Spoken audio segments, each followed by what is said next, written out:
Well, it's not a great story for me, but I was at LaSalle College, and I screwed up a little bit, and I dropped out of school. I started playing independent ball, and I guess in the independent leagues I was doing very, very well, and my coach knew Jim Phelan down here at the Mount, and he talked to him about whether he might want to have me come down and go to school. So it all worked out. I got a second chance, which I'm very grateful about, and started down here in 1959. Now I had to sit out a year before once you transfer, you have to sit out a year, and then the following year we got started.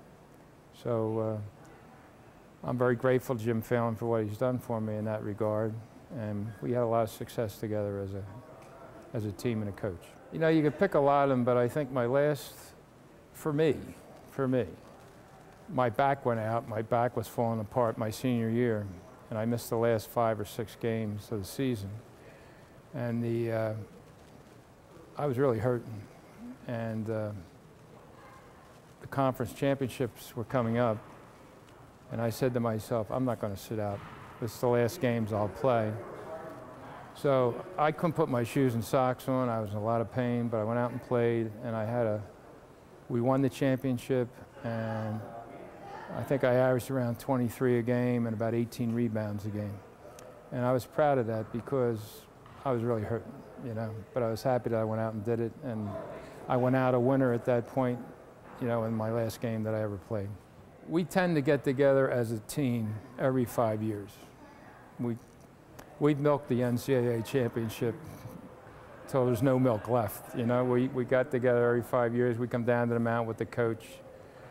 And it's hard to say what I think I was a complete ball player. I wasn't a great athlete in comparison to Fred Carter or people like that. But I had a lot of determination, a lot of desire, and I think I want to be remembered as a winner. That when I was here, that, you know, the 3 years that I played here, we won 6 championships of varying degrees, and I'm proud of those accomplishments. Well, he was a younger guy, and the interesting part is there were no assistants. You know, it was he by himself running the team. So you got to know the man a lot better, and he was younger. He was, I think, in his mid-30s, and he was a really good guy.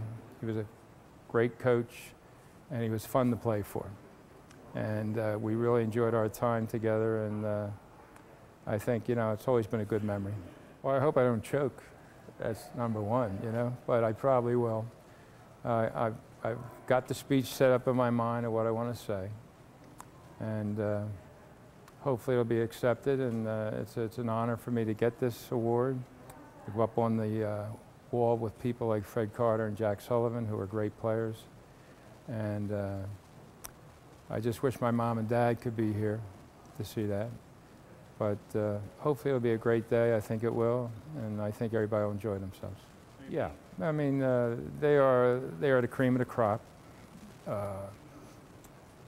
Jack Sullivan is, Fred Carter and I said one time, Jack Sullivan stands by himself, and then the rest come in. You know, Jack Sullivan is the greatest player that ever played at Mount St. Mary's.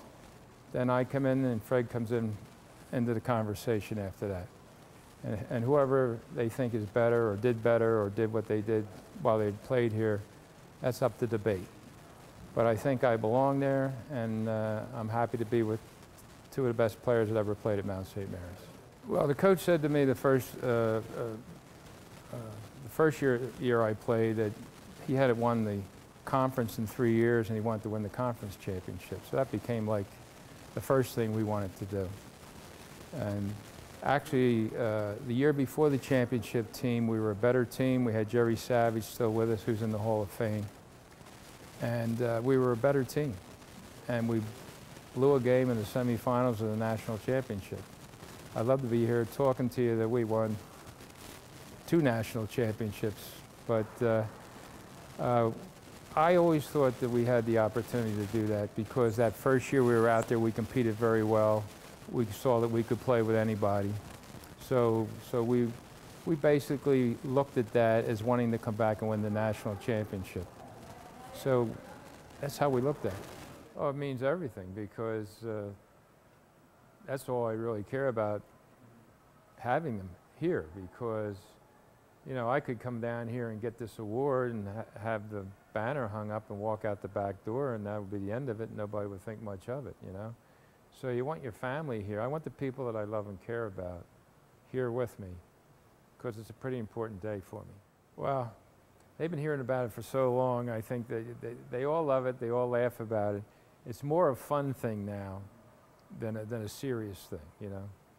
You know, when I was first having my children and all, and being an All-American, playing well, winning a national championship, it was very serious to me. As time went on, everybody kind of made fun of it. My other cousins, other friends, you know, nobody wants to tell me that I'm a good player. Nobody. You know, so I gotta tell myself I'm a good player. But, so having them here is important, and, you know, having them around me on a day that my number's retired means more to me than it does to them. But I mean, they're happy to be here, but it's more important to me.